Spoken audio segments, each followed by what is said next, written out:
Fourth point ఏంటంటే infection.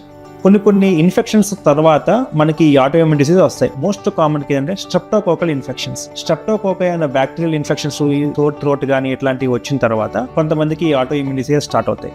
అట్లాగే last but not least is microbiome. This is very new concept. Microbiome అంటే probiotic. అంటే for example మన పొట్ట లోపల మనకి 2 రకాలైన బ్యాక్టీరియా ఉంటాయి. ఒకటి మంచి బ్యాక్టీరియా, ఒకటి చెడు బ్యాక్టీరియా. ఒకవేళ కనుక మనకి ఈ మంచి బ్యాక్టీరియా కన్నా ఈ చెడు బ్యాక్టీరియా పెరిగితే ఈ ఆటోఇమ్యూన్ డిసీజెస్ వస్తాయి. ఈ మంచి బ్యాక్టీరియా అనేది మనం జనరల్ గా ఈ జంక్ ఫుడ్ తినడం వల్ల కానీ, లేకపోతే ఎక్కువగా స్ట్రెస్ఫుల్ లైఫ్ లీడ్ చేయడం వల్ల కానీ, లేకపోతే పూర్ స్లీప్, ఇట్లాంటి కండిషన్స్ లో మనకి ఏంటంటే ఈ ప్రోబయాటిక్స్ గుడ్ బ్యాక్టీరియా చచ్చిపోతుంది. దానివల్ల ఈ ఆటోఇమ్యూన్ డిసీజ్ కూడా వచ్చే అవకాశాలు ఉంటాయి.